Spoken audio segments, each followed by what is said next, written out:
So I don't know about you guys, but I'm having this problem right now where I pretty much spent all my money building my gaming PC and I have basically run out of money to buy a good laptop for college.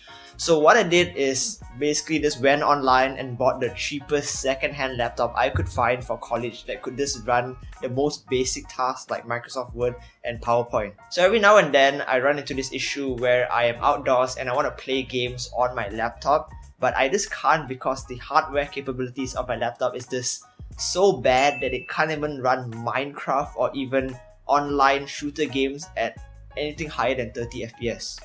So the most obvious and easiest solution that I've thought about for a while now is just buy a new laptop with good hardware and basically the better capabilities to play games when I'm outdoors.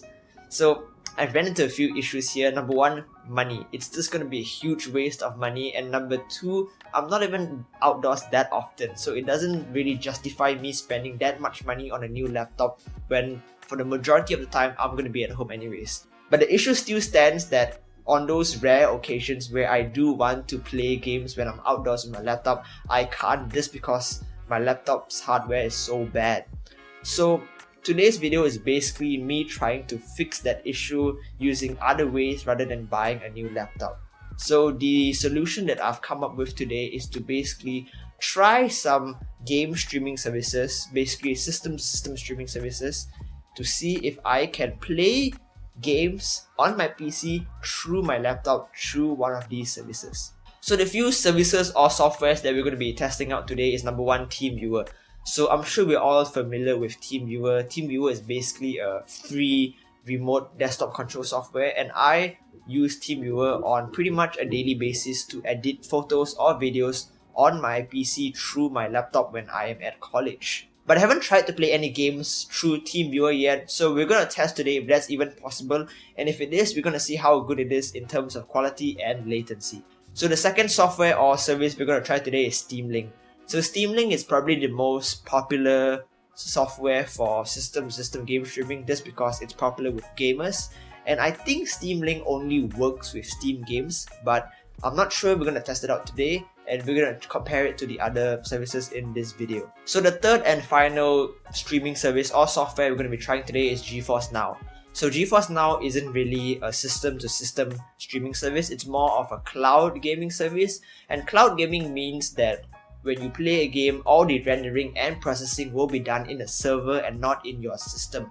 So technically you should be able to use a potato system and still play games at full quality.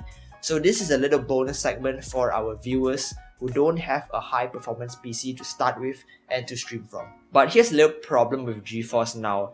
It's technically not supported in the region I'm in right now, which is Malaysia, just because there are no servers close by, and the closest server is the EU, which is actually quite far away. But nonetheless, we're still gonna test it because it's the only free cloud gaming service out right now, and we're gonna see how it is in terms of latency and quality, and we're gonna test it at the end of the video. So right now we're gonna test the first two streaming services, which is TeamViewer and Steam Link. So we're going to go downstairs to a more appropriate place and we're going to use my laptop and we're going to see how good it is streaming games from this PC. Alright, let's go!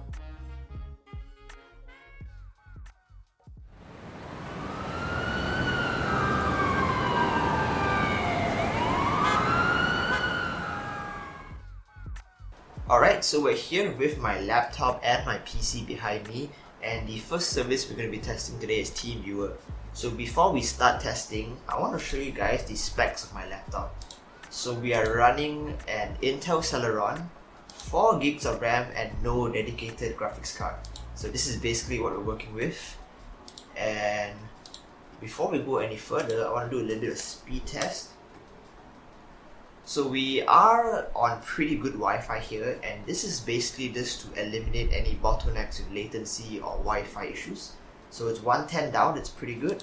So let's move on to our first service we're going to test today, which is TeamViewer. So TeamViewer is relatively easy to use. I've already set it up here and my PC back here. So if I click this button, it should just remotely connect to my PC. So yep, so the displays are mirrored right now. And basically I can just open anything on my desktop and just use it on my laptop as if I was using it on my PC. So TeamViewer, like I said, is a really good remote desktop software. You can do plenty of work through TeamViewer, but I haven't actually tried to play games on it. So we're gonna try to play a game starting with Overwatch. Alright, so we're in Overwatch. Hopefully this camera right here shows the screen pretty clearly. So we're gonna jump into a bot match. Latency seems, it's not that great, but we'll see how it looks like when we're actually in a match. So we're going to a practice range. Alright, so we're in the practice range right now. Let's pick a hero and try to play the game. Alright. Okay, so, oh gosh. So the moment I started moving my mouse, it just started freaking out. Let's try to move. No? Okay, so yeah, I don't know what's up, but it seems like instead of a long press with my keyboard, instead of relaying a long press to my PC, it's sending the signal as multiple key presses, not one long press. So as you can see, that's pretty staggering on the screen. And yeah, it's not relaying my mouse movements correctly too. So that's alright, not all hope is lost. I have a controller here, and Overwatch does has controller support. So if TeamViewer can relay a controller signal to my PC, this should work just fine. So, alright, so nope. Alright, so TeamViewer apparently does not have controller support. I did not know that. And yes, it's pretty much unplayable with no controller support and really bad mouse and keyboard support. So I don't think any games are really playable through TeamViewer. So we're gonna move on to our next service, which is Steam Link. Alright, so setting up Steam Link is pretty easy. As you can see, I've loaded up Steam on my PC here. And if I launch Steam on my laptop, okay, so basically you just have to sign in into the same Steam account on two systems. And if both systems is connected to Wi-Fi, you should see a little stream icon here if the game is installed on the other system. So we're gonna start testing with an FPS game to test latency. So let's just try CSGO. So we'll just click stream and it should just go through a little process and it should launch on my other computer. Alright, as you can see, Overwatch is launched on my laptop and on my PC. So I should be able to play Overwatch just like that. So let's just jump into a little bot match and see how the performance is. Alright, so we're in a bot match right now. So all the processing and rendering is being done on my PC, and basically it just has to relay a video signal to my laptop. So right now we're in CSGO. So latency is actually pretty good. It's noticeable, but it's much better than TeamViewer. So let's see if we can kill some bots here. So yeah, straight away this is way better than TeamViewer. It's actually playable. As I kill some easy bots. Oh gosh, alright. I'm just bad. It's not Steam Link. So in terms of picture quality and latency, the picture quality is actually really good. It looks like I'm playing CSGO on my laptop itself when I'm actually streaming from my PC. Alright, just lagged out a little bit there, but it looks like it recovered.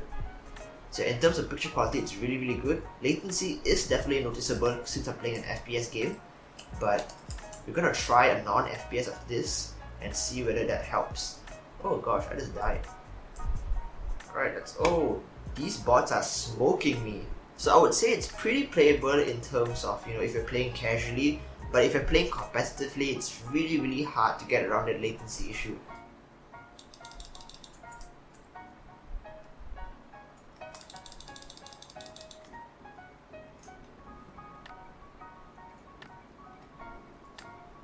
Oh, defuse bomb.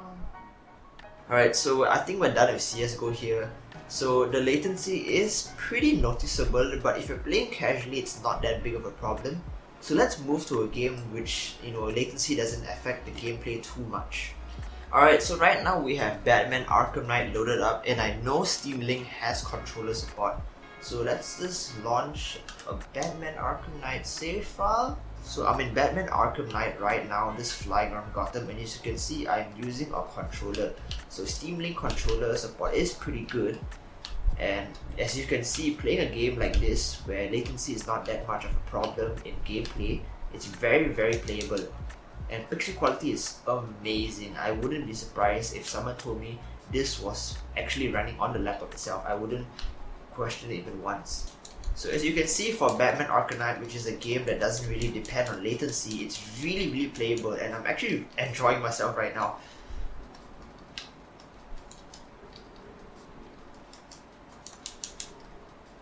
Okay, so Steam Link is pretty much the winner here, and the games are really playable in terms of quality, latency, controller support, mouse and keyboard support. I'm really loving this. Alright, so I think we're done with Batman Arkham Knight. There's one more thing I want to test with Steam Link. So far I've only been playing games that are on Steam through Steam Link. So I want to try if I can launch a game that is not connected to Steam through Steam Link and see if that's playable. Alright, so as you can see, I've added a non-Steam game to my Steam library, which is Overwatch, and let's see if you can stream a non-Steam game through Steam Link. So let's just click stream here.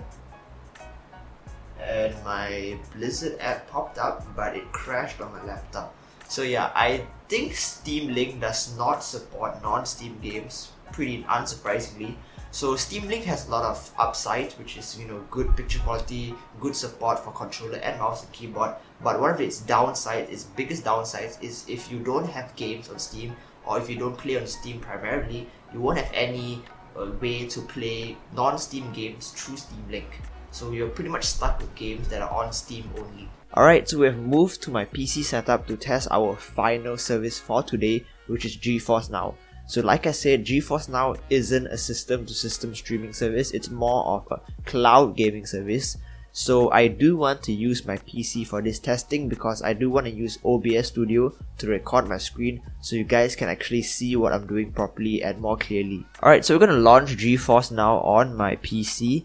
So as you can see, this is GeForce Now, and we are in Malaysia right now, so the closest server to us is the EU. So that's really far away, and I'm not even going to try to test any FPS games because I know the latency is going to be really bad. So the only game that we're going to be testing today is Batman Arkham Knight, since it's one of the only games that doesn't really depend on good latency to have good gameplay. So this is GeForce Now, as you can see. So GeForce Now is really cool because if you already own a game, you don't have to pay for it again. You can just sign in on the platform that you bought the game on, and you can just play the game from GeForce Now. This is unlike other cloud gaming services where you have to buy the game again through the cloud gaming service. Alright, so we're going to launch Batman Arkham Knight and we're going to try to play this game.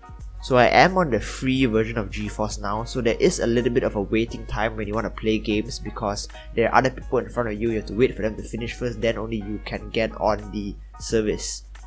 So I think Batman Arkham Knight is launching now. Alright, so when you launch GeForce Now, you can see that it just launches Steam and it will ask you to log into your own Steam account so you can play the game from your own account. So the server I'm connected to right now is the EU, if I'm not wrong, and as you can see, you have a little latency warning error here, and yeah, latency is really bad. So I'm going to sign into my Steam account and we're going to try to launch the game. Alright, so I just logged into my Steam account and right now it's launching Batman Arkham Knight, and I do know that GeForce Now has controller support, so we're going to try out how good that works. So in terms of picture quality right now, it's not bad, but it's definitely nothing to write home about. Alright, so the game has launched, so let's try to play it. Alright, so we're in a game of Batman Arkham Knight and I am using a controller for this. So let's try to play this. And oh, alright. Okay, so latency is pretty bad. It's almost half a second of latency. But I am actually just playing right now. Okay. Alright, so I found some people to fight in Batman Arkham Knight. So let's see how the gameplay is.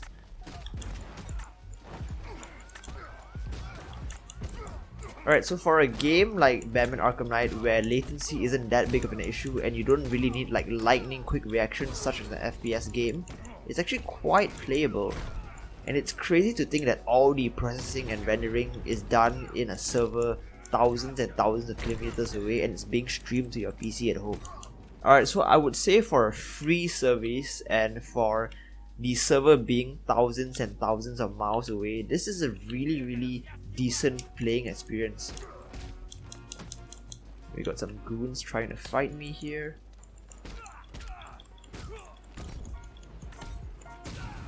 Alright, so let me see if I can visualize the latency for you guys. So here's my controller, And this is how long it takes for me to do something in game and when I press a button on the controller. So this is me looking around. So I would say that's about half a second of latency. And yeah, so here's me pressing the button. And yep, that's about half a second latency. So this is very bad if you're gonna play an FPS game. But if you're gonna play a game like Batman Arkham Knight or any game that doesn't really matter how much the latency is, it's pretty playable, I would say. So I think that concludes our testing for today. We learned that TeamViewer, although it's a very good remote desktop control software, it's terrible for gaming. And Steam Link, it's probably the best system-to-system streaming software right now, but you cannot play games outside of Steam, so that's its biggest downside. And GeForce Now, I would say it's one of the biggest surprises today, because I already knew that the latency was going to be bad, but the playing and gaming experience is very good for what it is. So I would say if you don't have a good laptop or PC to start with and you do want to play some graphically demanding games, GeForce Now is your best bet. It's actually really surprising because I knew that the latency was going to be really bad, but when GeForce Now adds support for Malaysia and adds a server close to us, the latency is just going to get much better, and picture quality and the game quality is really good considering how far the server is. And for free software, it's really good because you get to play games you already own for totally free for 1 hour sessions at a time. Alright, so that about wraps it up for the video. If you guys have any questions, leave it down in the comments below and I'll try my best to answer them. So give this video a like if you haven't already and subscribe if you're new here. And I'll see you guys next time. Bye!